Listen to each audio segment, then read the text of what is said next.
good day, everybody. Good day. I'm so hyped. I'm hyped as always. I think I got a natural Jesus high today. I have a natural high because every day is a blessed day when you're able to wake up on the land of the living and not be underground with the dead. It's a blessing. And I just want to take this moment to say thank you, and welcome to everybody today to Don't Tell Me You Can't Do It. Thank you so much for tuning in with us with another episode with Don't Tell Me You Can't Do It. I'm going to take a moment out right now. I want everybody that's under the sound of my voice, no matter what social media platform that you are under, to please let's keep Ukraine up in prayer. We always have to pray for the people that is less fortunate and also is suffering at a time like this. So we want to really keep them up in prayer. And we're going to pray for the heart of the Russian president. We're going to pray for his heart, that God will pierce his heart in some way with this war. And we're going to pray for those people that's less fortunate. So to carry out my podcast, I want to say thank y'all. Welcome. I'm so high and excited today because I have a very special guest of mine. He's a brother. He's all that in a bag of chips. He's an entrepreneur. He got so much going on in his life. I am absolutely so proud of him. He's like a son to me, and I am so proud as from a young man I watched his growth. I'm going to let him grace the platform, and he's going to tell y'all a little bit about himself. I want y'all to accept him, and he got so many great stories to be able to tell you, because a lot of time with us African American people, we don't think success can come from hard work. This gentleman here could show you that success do come with hard work. We don't have to be doing the opposite to be able to gain success, fortune, and fame. He did it working the hard way. He's doing very well with his life. And I am so elated that he accepted to come upon my podcast today. And I want y'all all to know this podcast, Don't Tell Me You Can't Do It. Everybody that graced this platform, they got stories to tell you because they didn't let nobody tell them they couldn't do it. That's why they're in the position that they're in. They don't make excuses for why they not where they at. What they do is overcome the obstacles in their life to get where they at today. So with further ado, I'm going to give y'all his government name, but I'm going to let y'all take it from here. His name is Nakia Lambright, and all the streets call him Jet. So I had to give y'all that. Come on and grace my platform a little bit. We ready? Look at him. Oh, look at all fine and stuff. This is my other son right here, Nakia Lambright, but I'm sure the streets y'all call him Jet. Have a seat, Nakia. Have a seat. Y'all may hear me call him Nakia because I'm auntie and I'm used to that name. Y'all may know him as Jit, but y'all know we talking about the same person. So I wanted to bring him aboard to let y'all see that we got an African-American brother here and how he made it from coming from the bottom to the top. And he let you see what hard work can really do. And he persevered. Coming from out of Opalaka, no matter where you from, he's a prime example to tell you no matter where you come from, you can't make a success out of your life. But the thing about it is how bad do you want it?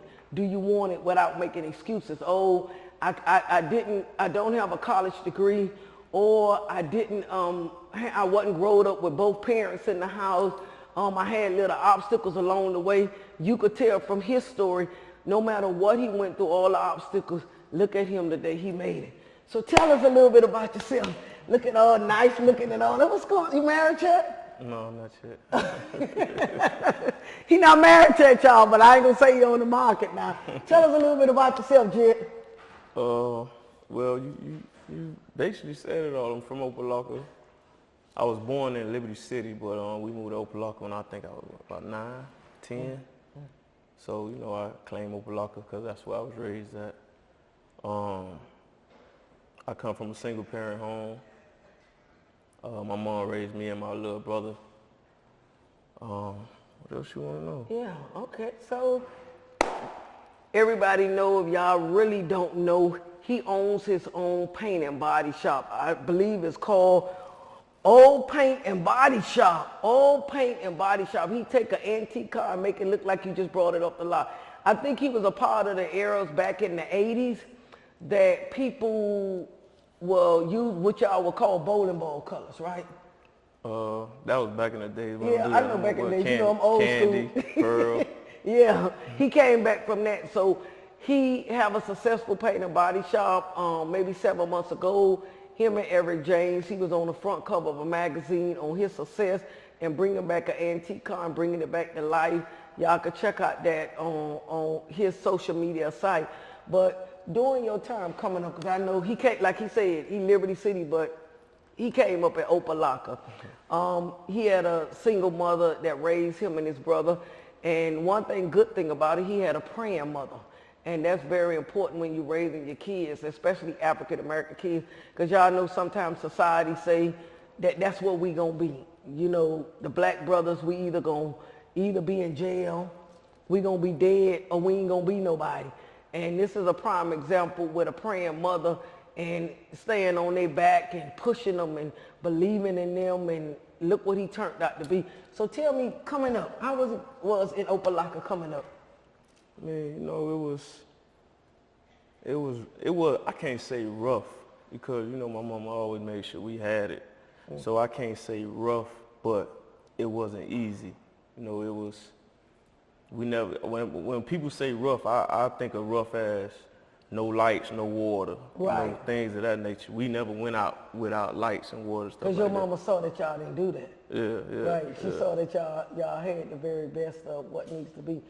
But you know, a lot of times people do come up like that. With struggle and stuff. And you know, y'all live in Opalaka, so did I. But I'm saying, as you was coming up, what are some of the difficult things you faced coming up, being a black African American man? I mean, you know,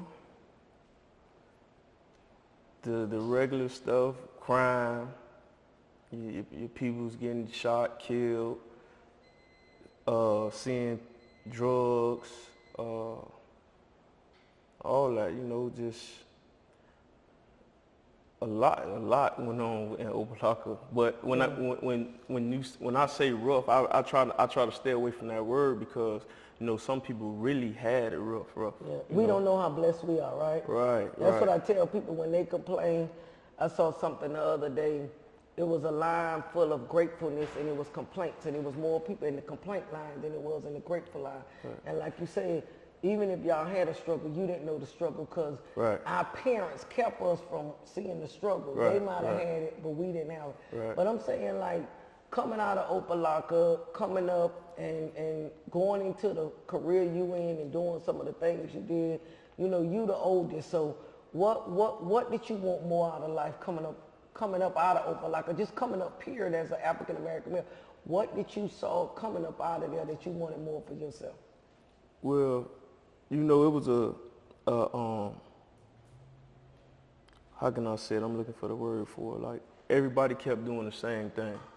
You know, everybody hustling, everybody on the corner, but then the dudes you see that's hustling on the corner, they really don't make it too far. You know what I'm saying?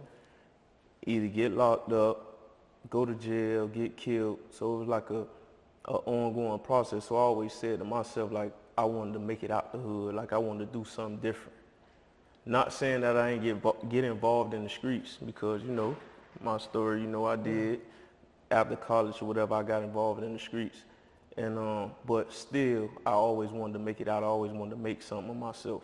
You know, I didn't want to be that dude sitting under the tree, drinking and smoking, and that's all they do every day. Yeah, but even listening to you all there, you know, that could help somebody because, like you said, after you came from college, you got mixed up in the stuff. How did you overcome that? Because a lot of brothers really need to know that, because once they get caught up in something, people don't think they could come back from that. Right. And you're a prime example. Look at you. So Thank you. what would you tell a brother that either done been through some stuff, because in everybody's family, everybody done been through something. I'm gonna just tell the truth about it. Your family, my family, everybody. But what I love about you, you didn't let that define you. Right. I love that about you. You went through the path of it, but you didn't let it define you, and you didn't stay there. Yeah. So what would you tell another young brother that's coming up and he might have kind of took a wrong turn and need to get back on the right turn? What would you tell a brother like that? I mean, sometimes you got to realize, like, getting fast, it feel good at the moment, but you don't know what come behind it, getting it fast. Cause, I had got locked up, and I beat my charges though, and that's what really like, I felt like God gave me another chance. That's what really gave me a little scare, getting locked up and seeing what everybody in there talking about, sitting in there for months, and everybody talking about everything they went through, seeing dudes get life sentences, or seeing dudes get 30 years off a driving license because they habituals. I seen so much stuff, so it just like opened my eyes and was like, man, this ain't what I want. This ain't the life for me. So I just started when I got out of college, started hustling. Got locked up 07. I think I got locked up 07. 08 I got out when I beat my charges, and then when I got out, that's when I started like dealing with my major, and I opened a group home for boys in foster care. Oh, that's wonderful. Yeah, so I opened that up. I had that for a couple of years, and then after the boys went out, one of the, I helped one. One went off to college. I mean to the Army, and one, he started getting in trouble and stuff, and from there I just stopped doing it, and that's when I started the body shop after that. Oh, okay. So you were saying so many words. I know today you could say this. It might was a blessing that God set you still. Oh yeah, definitely. God, and the reason I say that, because a lot of times in life, people think when bad things happen, it's the worst thing. But sometimes a bad thing can happen so it can prepare us for what God got for us, Right. or it can prepare us for something else. Like you said, I'm listening to what you're saying. You had time to think. You listen to everybody's stories. I mean, little simple things of being a habitual person with driver's license, got time, and you looking like everybody got the same story, but ain't nobody got no direction. Because that's how I would look at it. Right. And you sitting there, you heard everybody's story, and then you say, this ain't for me. Right. And you didn't let it stay there. So when you got out, you tried to reach some young boys, and that was nice, because it's like you was giving something back. Yeah. Although you didn't reach all of them, if you reach one of them, yeah, that was major. Yeah. So coming up out of that, and you started the paint and body shop. How did that come into being? Did you just go out and just say this what I'm gonna be? Because a lot of times when people start a business, they have a struggle. Mm-hmm. What was your opening point, and what was your struggles opening up the paint and body shop? Well, actually, how I got the paint and body shop, I had a rental property, and one of the dudes that owned the shop was renting the property, and he ended up getting caught with a gun again. That was his third time getting caught with a gun. So his wife called me and was like, Jit, you the only responsible person I know. I need to sell this shop because I need to get a lawyer for my husband, because I don't think he's getting out this time. So I ended up buying the shop. Didn't think, no nothing. It just was a business venture for me. So I bought the shop.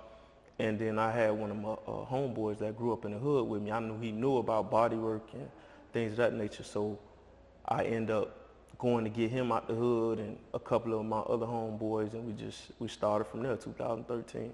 Oh, so you basically got some people that you knew, and you just went back and pulled some people up and then brought them up in a profession that was able to help give them jobs, right, and opportunities where they didn't have job and opportunity. So did you find any struggles, like when the lady came to you and asked you did you want to buy the building? Most people are not in a position where they could just buy it if they trying to start their entrepreneurship. You didn't find it difficult, like trying to get the place or trying to do what you needed to do? No, I had the money, so I paid off. I mean, it was difficult in the times of running the business because there wasn't no money coming in, So we had to do a lot of struggling in the beginning of the business. But that was a hard part about it, like just bringing customers in or bringing clientele in. But once it got to rolling, it was, smooth selling. Yeah, and that's good. But that's what a lot of y'all need to know as entrepreneurs. When y'all sit up here and see us do good, and you make what y'all call it, or what y'all call it, got it going on, y'all looking at now, but you could contest to this in the beginning. There was a struggle. Oh, yeah, definitely. And I often find successful people people look at them like, oh, look, they got it going on. Look what they got. They drape, they drive, they this, they that. But you just hear a young African-American man say, in the beginning, it was hard. It's like how your grandmama used to say, you rob a Peter to pay Paul, because you just open a business and you trying to get that capital to be able to pay your bills, pay employees, and do what you needed to do. So that's right there in itself could be difficult for, like some people. So when you was facing them times, have you ever thought about giving up though? Not giving up, because I ain't gonna never give up, but it was times like I just wanted to sell the shop and do something else. Like it was frustrating. Like I tell anybody, like no business is smooth selling. I don't care what nobody say. Talk to me now. Like, you talking my road now, because people think success is like on this cloud of here. Right. And then I know you done heard that, like, oh, Jit, you done made it. But they ain't never saw the struggles when you was back there wondering or not. But I liked what you said. I wasn't gonna quit now. Yeah. I ain't gonna quit now. I'm gonna just find a way to make it happen. So what were some of the good avenues that you found to try to make it for yourself? Actually, when we first started, we was doing like regular cars, rental cars, things of that nature. And I seen a lane, like, cause I used to mess with Chevys back in the day, so I seen like a lane, like dudes was fixing up cars, but I just felt like they wasn't doing it how I seen it back in the days. Yeah. So I just bought a Chevy and I told my staff, I say, look, this is what we gonna do. I'm gonna buy this Chevy, I'm gonna fix it up, and we're gonna bring clientele like that. And that's how it all started, from my car. And then people asked me who did the car, and we started doing that. So basically you was an example of your own product. Right. And that's what you had to do. Because sometimes, basically what he was doing was selling himself. You have to sell your brand. Right. You sold your brand. And the only way you could really execute and sell your brand to the greatness is the fact is that you have to sometimes step out and say, in other words, I got to put money out before money come in. Because when you bought that Chevy, ain't no money was coming in too much. So I got to keep putting money out. And that's what I tell a lot of successful people and people that got gifts and want to do so. You got to give of yourself wholeheartedly, day and night. You go to sleep, you eat, sleep, and breathe. How you gonna successfully make things happen? So when you painted the Chevy and you showed the people what was coming out of it, then you started. Yeah, then that's when we started getting customers in. They started seeing the car. People started coming. And then what I was doing was I was kind of catering to like working people 9 to 5, because I knew what that entailed. Like that fixing them cars up is not cheap. Yeah. So I was kind of like giving prices for like people that's 9 to 5. You was fitting the budget. Yeah. Fitting the budget. Trying to help them out, and that kind of started backfiring on me because people want something for nothing. You hit it right on the head. There, done that. You hit it right on the head. And then they look at you like this when you're trying to help them. It's so funny about being a servant to people. You could give so much of yourself, and then the people who you give so much of yourself, those are the most ungrateful ones. Yeah. And you'll be looking back like, I just tried to help you. Yeah. That's why I say when people see success, people that are successful have been through hell. I don't care what you say, what you done. They done laid down many nights and say, oh my God, what did I get myself into? Or am I going in the right direction? The only good thing is the person that keep persevering. I don't care what happened. I don't care what to do. But you were serving the 9 to 5 people trying to fit the budget in to try to build a brand. Yeah, right. I was just trying to help people because, I knew it like that cost of it is not easy. So what I did, I think I put like a post up that I'm gonna help 9 to 5 people, or I forgot what it was. So, that's when people started coming, and I was doing people cars for decent prices. I ain't gonna say, no numbers, but I was doing people cars for real low, decent prices. And that's what really got MOB on the map, because people was able, who cars are sitting in the yard or sitting in the garage, they couldn't do them, and they bring them. You made it affordable. From what I'm understanding with you, when you was hitting the 9 to 5, because you're right, getting a car painted. I meant to tell you, I just kind of did it the Rolls Royce yesterday. And the first thing I looked at when I saw that little dent, I said, oh my God. So that could be very expensive, especially somebody working a 9 to 5. Yeah. They're going to just put the car to the side because paint and body is very expensive. So you made it affordable so people could come to you and let me show you what you can do. I'm going to showcase you, but I'm going to help you, but I'm going to help myself at the same time. Right. But in doing that, sometimes you help them more than you help yourself, because at the end when the bottom line comes, you ain't really made no money. You kind of help somebody, and that comes with great reward with helping people. So did you find a lot of benefit in helping people? I mean, I can't say I didn't. I found benefit in helping people, and I got a lot of grief from it also. Like you say, you know, certain people are ungrateful. They forget when they come to you and say, man, I just had my car over here. They got me for this amount of money. Can you help me out? And then you help them out.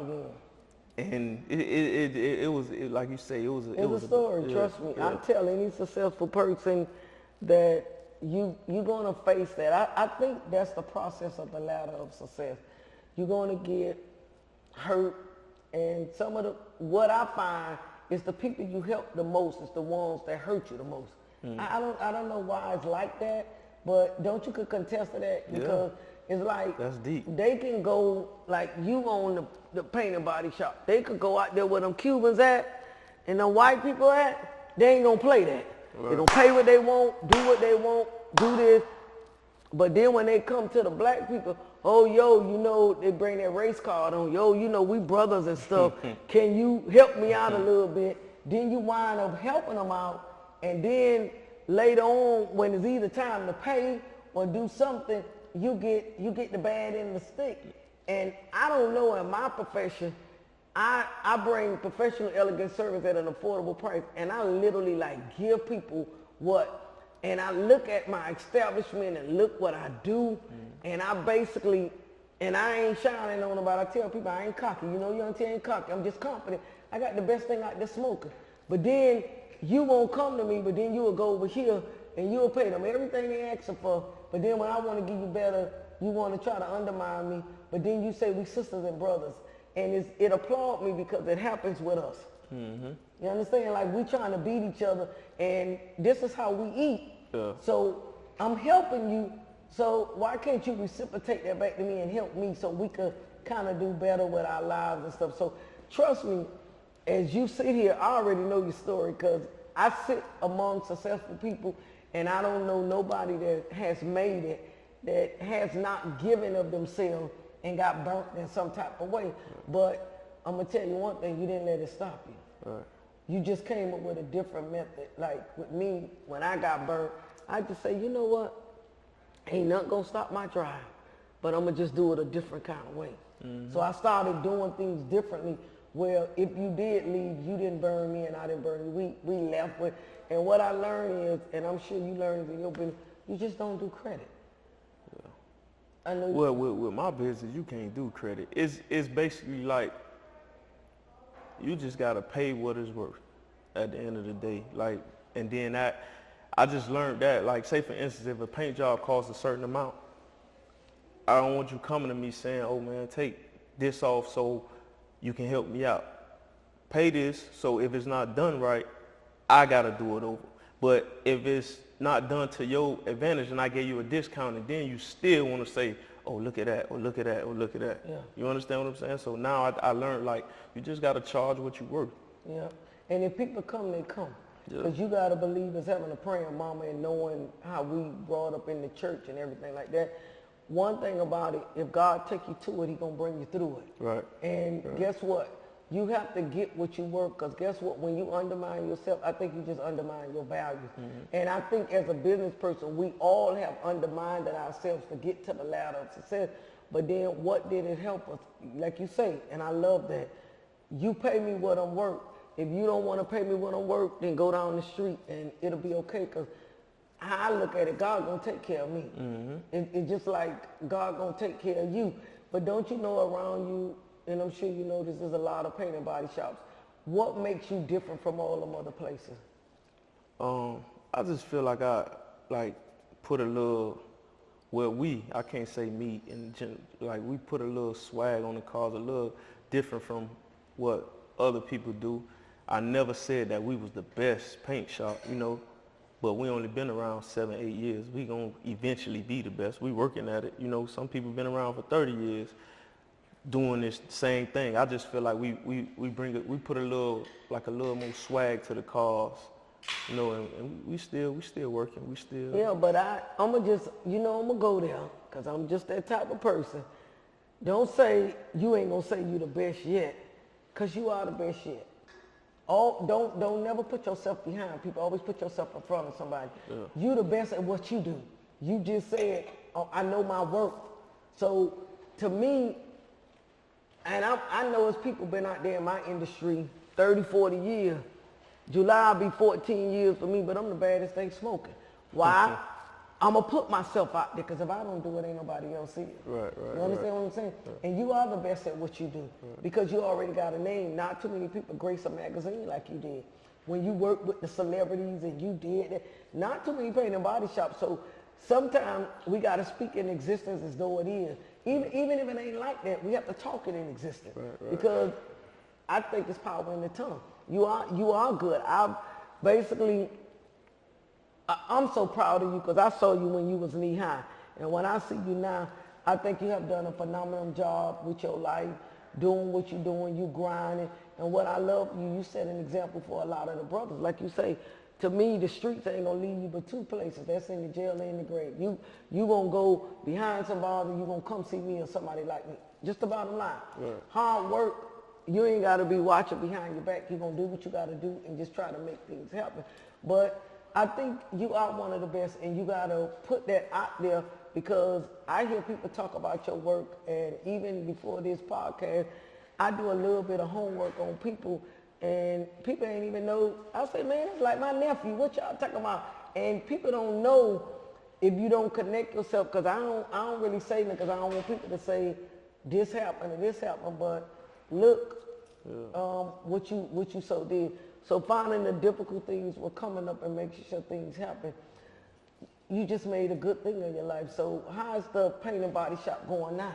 No, it's going real good. We got a couple of more football players we doing. Got another Hall of Fame player, Ed Reed. Got I think Freddie Swan. I think his second year in the league. Got a couple of football, and I got 2 little Boosie cars that I'm doing. No, I got a couple of other celebrities, but they don't really want nobody to know the car getting done. They just wanted to come out. Yeah. So that's good. That's good. So that's what I'm saying. You tapped in particular industry that most people don't tap into. You getting like, you know, I was doing a podcast with a gentleman.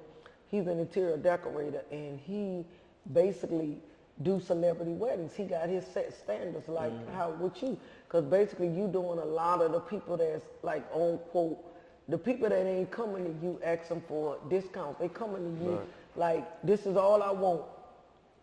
Apparently they coming to you because they done heard something, they done seen something, or your name out there. So that's a positive thing in itself, to be moving some things. So what your future goals are? What's some of your future things you want to do? Right now I'm getting into another business venture that I always want to do. I just opened a jewelry store in the Seaboard building downtown.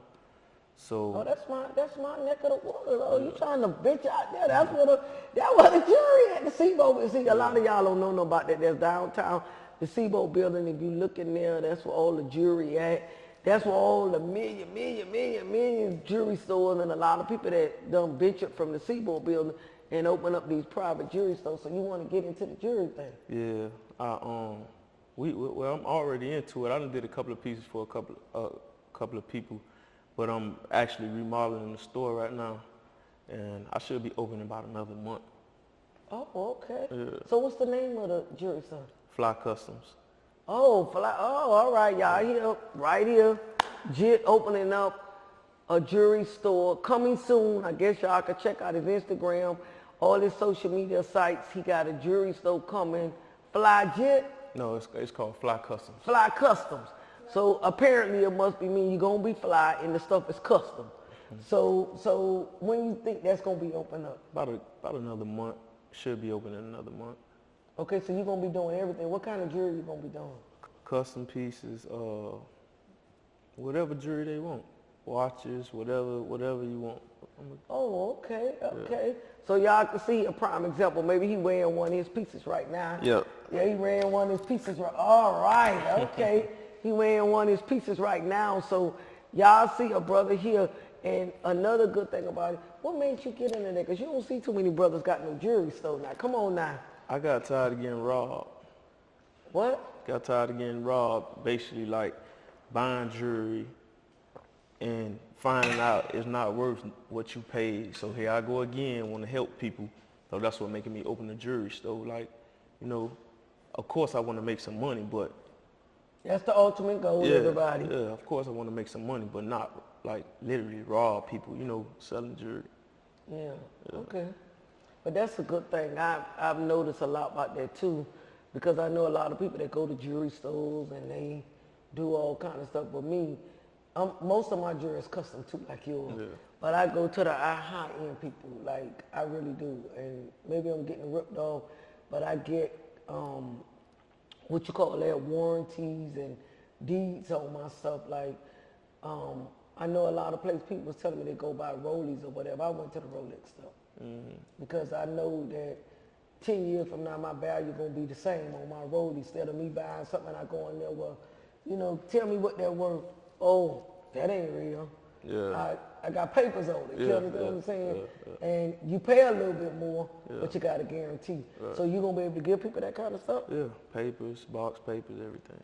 Yeah, that'll be good. Cause you don't find too many, as you know, even I don't know if people still shop there, but going into the flea market, going into these jewelry stores, you don't really find too many African American people behind being the owners, so quote. Oh, it's hard to get in. Like, it's hard to get in. It was hard. It wasn't easy. It was hard for me to wiggle in there and to learn everything that I know. But like, basically, I'm gonna have a factory where you can come see your jewelry getting made. Like, it's not gonna be no, oh, you drop your money off and you don't know what's going on. So it's gonna be a factory where you can see. Once you leave a deposit, you see the people working, everybody working on your jewelry. It's gonna be right there. Okay. You're not, I know I'm just asking, but you're not afraid of all that competition in the Seaboard building? Because I used to deal with, you probably know Freddy's in the Seaboard building. Mm-hmm. No. Yeah, they've been down there for years, but you ain't worried about the competition. It's too many people in this world. Like I tell everybody, like There's enough for everybody. I can't paint all the cars. I can't sell all the jewelry. But you know, you can make some money. Yeah. You can't make all the money, but you can make some money. But my philosophy is, like I tell people in my funeral home business, I can't bury everybody. Right. I just ask God for my section, my territory. Right. I ain't trying to jump on your territory. I ain't trying to jump over there. But I ask God for my territory. Just enlarge my territory. Right. And in my territory, God gonna give me wealth from my territory. But that's a good thing. So you think that's like a good venture for you? Yeah, it's a great venture because it's a great investment. I can tell you that much. Yeah, because it's something that like my son gonna learn. Like he gonna learn how to set diamonds, how to polish. You know what I'm saying? It's gonna be like a avenue for him. Like I'm trying to leave it because he don't NJ he ain't getting his hands dirty, so he don't want to work on no cars. That's over with. So I'm just trying to, set something up for him so I can leave something for him, like a generational wealth. And that's positive. That's really good. How many kids you got? One. Oh, you only got one. Let me say this. I got one biological son. I got two kids. Two of my other. I still consider them my kids also. Okay, yeah. That's good. So you've been how you juggle success, family, relationship, and just being a dad, a companion, because success can kind of like, we need good companionship. Mm-hmm. We need to make your home right. Out there hustling, while we out there hustling, we got to get phone calls when you coming home, this and that, and we trying to grind. How do you manage all of that?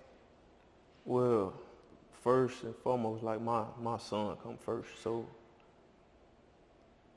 whoever I'm dealing with or who they got to understand, like, my child is first in my life. That's my number one priority. It's hard to deal with me because I don't answer to nobody. Well, hey, you being honest about it, okay? I'm just being honest. Well, like, I'm tell you about your auntie. I don't accept no from nobody but God. So I ain't mad at you. If you tell me no, if I say, Jit, I need you to do A, B, C, D, and you looking at it like you can't do it, or you acting like you don't want to do it, or you acting like this, okay, I'll see your behind later. I'm gonna go over here. I don't accept no from nobody, so that's not a bad thing. No, meaning like if you know I'm grinding, like I'm driving towards something, because I don't want to be working when I'm 50. I want to, so I'm working towards retiring and making whoever with me, making us better. So if you're not with me and gonna give me lip and be tripping, like that ain't the person for me. Yeah. And being successful and being in relationships is like, it's you got to have a companion that understands, or like how y'all call it in the streets, get the stepping. That's what it is, because that don't take you away. I've always said to myself, never ask me a question of my success life. In other words, we on the boat together, because if I make it, you make it. Right. This my husband, my family, my kids, we all make it. We all make it. So even if I don't want to start it, my husband started, my kids started, you can't get in the way of that. You have to be on the boat, and we all got to be steering our part on the boat, because it takes that. And if you're not on there playing your part for us to be successful, then you need to get off the boat, because either you're going to drown or I'm going to push you off the boat. So that's a good thing. But I notice most successful people, how they juggle family and career. Just like, juggle family and career. Put priorities in order. Like you say, your son, you're trying to leave generational wealth. You're trying to take care of whatever. And that's very, very important. So growing up with a single mama raising you, how do you place that right now in your life, raising your child? Oh, my mom play a major part in how I am with my son, because that's like, we was all my mama had. Like, that's why I say, if it was a struggle, I never seen it, because she ain't show us that.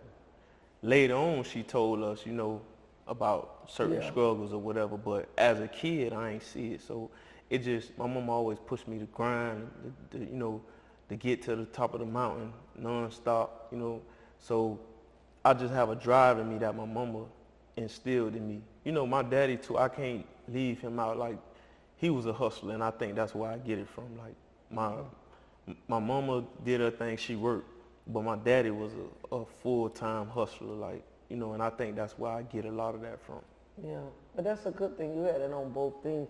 The reason I ask that, because most people, like young brothers, they make excuses like, because they didn't have two-parent home, or they didn't have this in the household. They took different avenues, but wouldn't you say it was the choices that they made? Yep, I just look at it like this: like, you can't make no excuse for nothing. Basically, when I hear a dude be like, "Oh, I don't know how to be a dad," but you know what you wanted to feel, so you just instill that in your child. You can't make an excuse about, I ain't had no dad in the house, so I don't know how to be no dad. You know what you wanted to feel, or you know what you wanted. Like, if you went to football practice, you wanted to see a male figure there, or you wanted to see your dad there, so you just instill that in your child. It's so simple, and people make that so hard. Yeah. Like, I love the way you put that. You know what you felt without having that absent body. So how difficult could it be? Why would you, because sometimes the guys say, it's like, if I ain't with the girl, I ain't gonna take care of my child. Oh, no. But that's a bad thing, because first of all, like my mom used to say, they ain't asked to come here. Right. Like, you know what you felt. Like, that is powerful when you say it that. Right. Like, you know what you felt, so why would you take your child through all that instead of just being a man and being a dad? Mm-hmm. So apparently you have a very close relationship with your son. Oh yeah, we real close. Yeah. So, yeah, we real close. Yeah, and that's how it should be. I I am extremely proud of you for the man you have become. I'm more proud because this is a brother that, like he said, raised by a single mom, but he had his dad in his life, you know, just like me. My mom raised us. My dad was out there doing his own thing, but I think I got my hard work from my mom. I always tell people that. But during his pattern of his life, going through some of the disappointments and going, what he said, get locked up, what I love about him, he didn't let that define him. Because a lot of y'all brothers that's under the sound of my voice, y'all go through stuff in life, whether it be setbacks, getting incarcerated, or going through marriage, divorce, breakups, or whatever. Y'all let that define y'all, and there's always an answer to that you could go other ways. I mean, through everything he went through, he turned around and he made such a good thing out of his life. And a lot of you guys, a lot of people, man and woman, y'all got a lot of praying mothers out there. Like, I mean, his mother was a praying. I prayed over my children when they didn't even know I was praying. My prayers carried them through.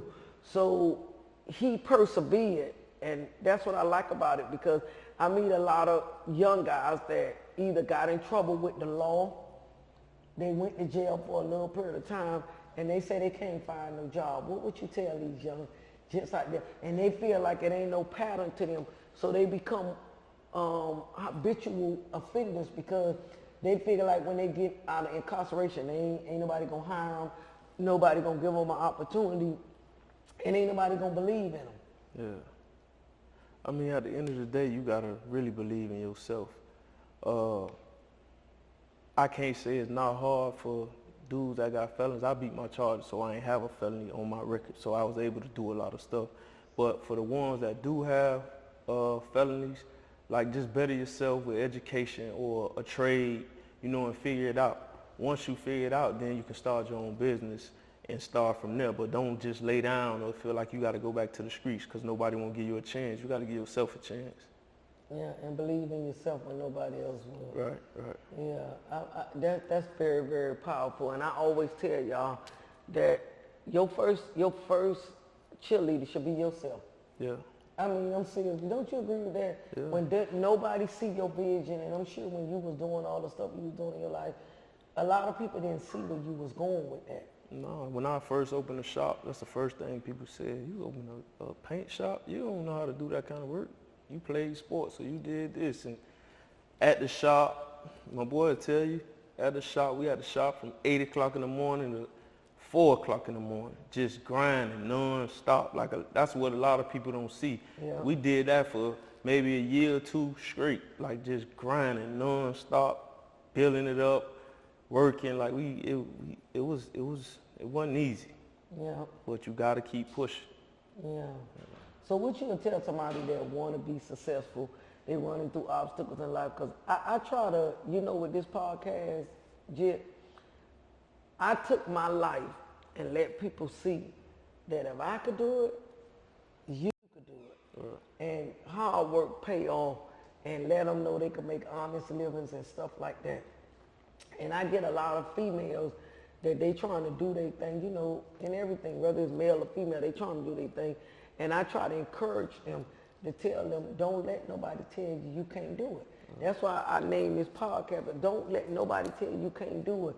If they can't do it, go somewhere else. But you got to first believe in yourself. Like you say, you was grinding. I always tell y'all, faith, effort, and determination. Faith is believing things you do not see. You got to have that faith. The effort is, he was grinding from 8 in the morning to 4 o'clock. That's effort. I don't see it, but I'm keep grinding. And he was determined that he was going to make it. Look what the people told you. Oh, paint and body shop? That's like when I open up from the home. You know what people told me? Oh, you opening up right down the street? You doing that? I was like, really? Like, really? I mean, really? Who said I couldn't do it? And it was people that I found that was close to me thought I was crazy. Yeah. And now when they look at me today, they be like, oh, I knew you could do it. I'm looking like, okay, yeah, right. Yeah, that's why you have to believe in yourself when nobody else believes in you and yourself. So you got your goals coming up with the jury stone. You gonna keep the paint and body shop, right? Yeah, we're gonna keep it. You gonna keep that going. And where the paint and body shop at now? It's in Opelika on Alabama, 2345 Alabama Avenue. 2345 Alabama Avenue. Okay, and that's where his paint and body shop is. He got an upcoming jewelry store, and I'm just so amazed about this jewelry store because I know all y'all that's under the sound of my voice have went to jewelry stores, and I'm gonna tell y'all ain't never seen no brother owning no jewelry shop. Y'all want to be truthful about it. You might have seen them back there helping somebody, but I'm really proud of the fact that you're gonna be the owner, CEO of your own foundation thing now, and that's phenomenal. And I know that it took effort and hard work. And don't nobody congratulate you. I'm gonna be the first to say I'm very proud of you.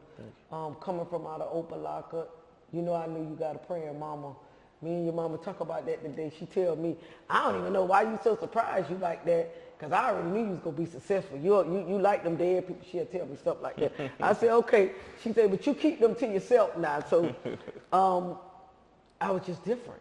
Yeah. They said I was different. I was different. And I used to take that as a bad thing. Now I look at it like a good thing. I want to be different. Yeah. I want to be set aside. I don't want to be like everybody else. I want to be different. And look at you. You making different changes and you doing different things with your life. And I'm going to try to sway the people over there. I'm really glad about to hear about the jewelry store and the paint and body and all these good things you're doing. Yeah. So after all is said and done, look at you. Thank you. Look at you. Thank you. So what other things besides the jewelry store that you just think coming up in the near future? I'm involved in a lot of stuff. I do crypto mining. You in the cryptocurrency? Yeah. Oh, wow, my God, you got a lot of things going on. Yeah. I'm a little scared of that a little bit, so. I mine it, so it's. What you mean by you mine it? That's a side note. We got to talk about that all the time. Okay. The reason I say that, because Charlie been trying to get me in the crypto, and he knows something. I mean, I'm a little afraid to be putting my money somewhere, and kind of like I'm just a little afraid. But they say to me sometimes scared money don't make no money, but I ain't scared to the point I don't want to make no money. I just don't want to lose nothing. That's all. Yeah. So you got to help Auntie out in that category with that. But I am so proud. I'm glad that you came to grace the platform. I usually take a couple of minutes. Y'all got any questions for him? On the platform, we're going to take a couple of questions before we wrap it up, because we got at least about 10 minutes, and I let them ask some questions. He was very thorough, so I need to see some of the questions. What's some of the questions? What advice would you give your younger self? What advice would you give your younger self? Slow down. Like I said, I graduated college. I went to college, but I was moving fast in college. And I got a taste of a little money in college, so it's like I had one foot in, one foot out. But if I was more focused on my career and making it to the lead or playing ball, I feel like I feel like the choices that I made, I wouldn't have made. So you got to slow down, like take time. Success don't happen overnight. So I was in college and I wanted to hustle, and if I would have just stayed on my path of just football and playing sports, I think I would have been better off. I'm still all right with my life. I'm happy where I'm at, but I'm just going by what the question they asked. Just slow down, take your time. It's gonna come. I love that when he say slow down, and then he made a key point in success. It does not happen overnight. Success is a progress. And everybody in life, even myself, if somebody would ask me what I would do with the younger self, I would have did things a lot differently too. Yeah. I think that's a part of us being successful. If we could go back and change a lot of stuff, we would have. Every successful person, I believe, if they could go back and say they could have done something differently, I think they would have. I think I would have stayed in school a little bit longer. I would have stayed in the military a little bit longer. I would have done a lot of stuff, but I thank God for the life that he has blessed me with. Right. But like you say, there's always some stuff we could do differently. What's another question? What do you value more, loyalty or respect? Loyalty or respect? I value loyalty more than respect. All right now, that's it. That's it. Tell me why you value loyalty over respect, because that's powerful there. Because you got loyal people around you. When people start seeing you making things happen, they gonna respect you. So loyalty over respect all day. Yeah, I totally agree with that, because in my business, the reason why my daughter is laughing, because I always tell people, I don't care nothing about you respecting me, because you going to respect me because of who I am. Mm-hmm. That comes second. But loyalty is, when I'm down, you there. When I'm up, you there. Right, Whether we got $5 or $5 million, you going to be there. Right. You ain't going to, I could trust you with $5 like I could trust you with $5,000. Right. So at the end of the day, I use loyalty like this. You and me, you working for me, or I'm working for you, or we in business. And I have a little rough patch. You leave me and you go to my competitor. Where your loyalty lies. Right. So to me, I cut throat with people that ain't got no loyalty. I don't want no dealings with you. So that's me and you. Like, I guess we breathing from the same culture. Loyalty means everything to me. Loyalty means more to me than your money. Right. So what's the next question? Okay, last question. Do you plan to expand the paint and body shop? Nah, I think we're gonna keep it here. They was trying to get me to do a paint and body shop in Atlanta, but that's a lot, being in 2 different cities. And no matter what nobody say, when you have a business, you gotta be involved.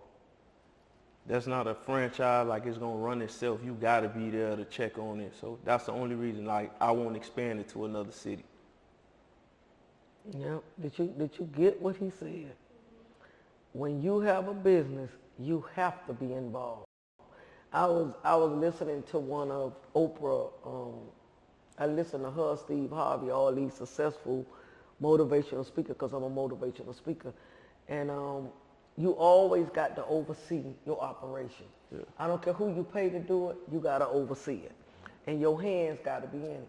Like, if you don't come to work today, or one of my employees, can I put on gloves and go back there and work? You always got to oversee the operation. Mm-hmm. And that's one of the things with me too. People was asking me to expand my funeral homes and go to different locations. If it ain't in Florida, I don't really want to touch it.